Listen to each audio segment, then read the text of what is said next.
Assalamualaikum warahmatullahi wabarakatuh. Kembali lagi dengan saya guys, Dewi Anggra ini. Di sini saya akan bahas soal pengetahuan dan pemahaman umum. Di sini terdapat teks. Sebagian besar orang sering mengeluh karena terlalu sibuk. Mereka umumnya ingin memiliki lebih banyak waktu luang. Namun peneliti terbaru menemukan bahwa terlalu banyak waktu luang ternyata tidak baik daripada waktu terlalu sibuk. Menurut penelitian yang diterbitkan oleh American Psychological Association, bertambahnya waktu luang memang dapat meningkatkan rasa bahagia, akan tetapi perasaan itu hanya bertahan sampai titik tertentu. Jika waktu luang yang dimiliki terlalu banyak, akan ada dampak buruk yang timbul. Untuk menyelidiki fenomena tersebut, para peneliti melakukan eksperimen daring yang melibatkan lebih dari 6.000 peserta. Penelitian tersebut menemukan bahwa orang yang memiliki waktu luang sedikit merasa lebih stres daripada orang yang memiliki jumlah waktu luang sedang.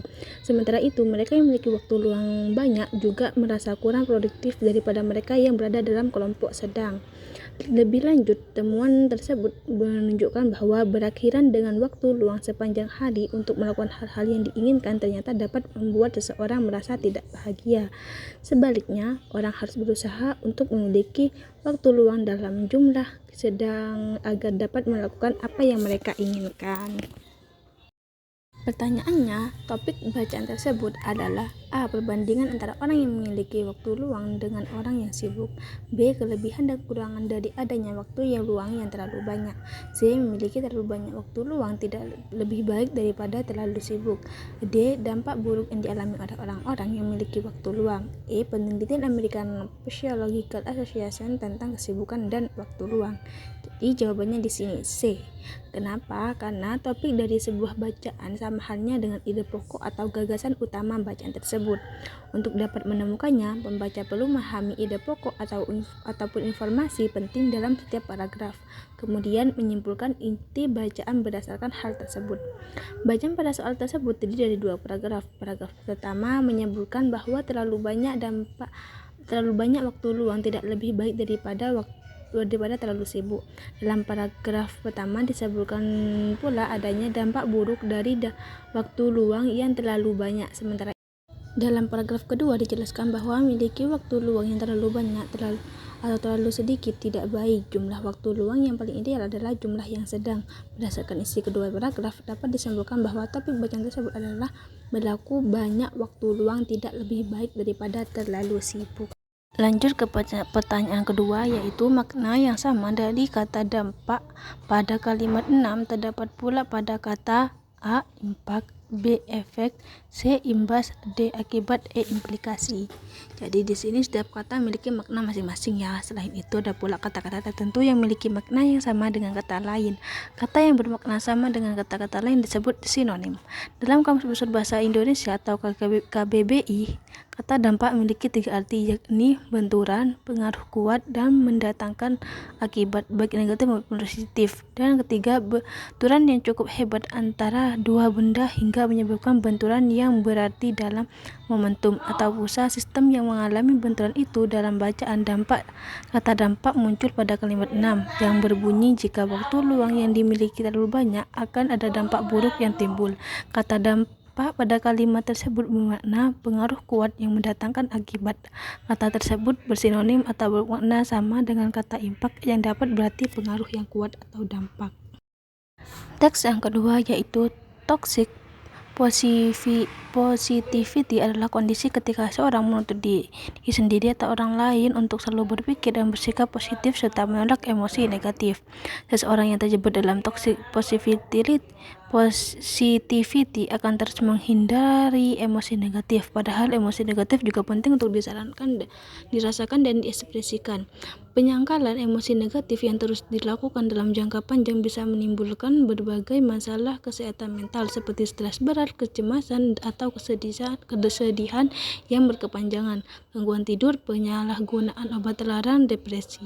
Oleh karena itu, toxic positivity perlu dihindari. Agar dapat menghindarinya, seseorang perlu mengenali ciri-ciri kondisi tersebut lebih dahulu.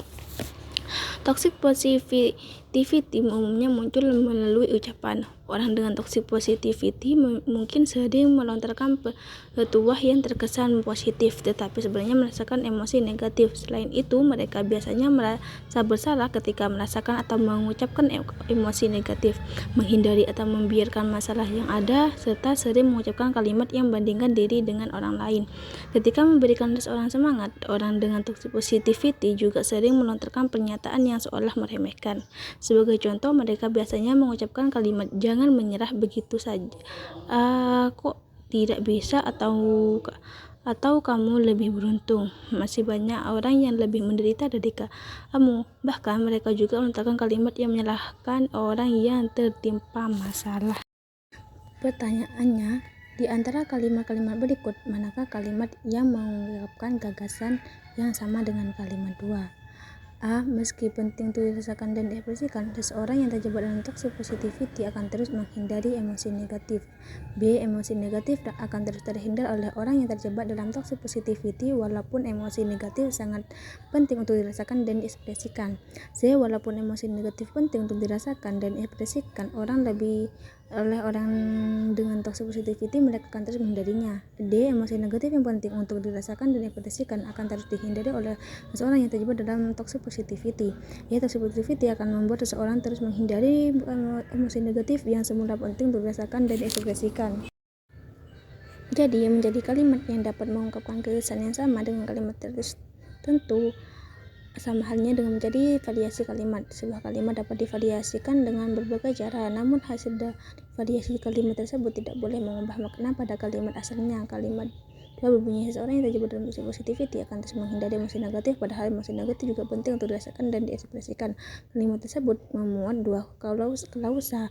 Dari dua klausa dalam kalimat tersebut didapatkan dua informasi. Yang pertama, emosi negatif akan terus dihindari oleh seseorang yang terjebak dalam toxic positivity, dan yang kedua, emosi negatif penting untuk dirasakan dan diekspresikan. Tanpa mengubah maknanya, kalimat 2 dapat divariasikan menjadi emosi negatif yang penting untuk dirasakan dan diekspresikan. Informasi 1 akan terus dihindari oleh seseorang yang terjebak dalam toxic positivity. Informasi 2. Jadi jawaban yang benar adalah D. Oke guys, cukup sekian pembahasan soal dari saya. Kurang lebihnya mohon maaf. Wassalamualaikum warahmatullahi wabarakatuh.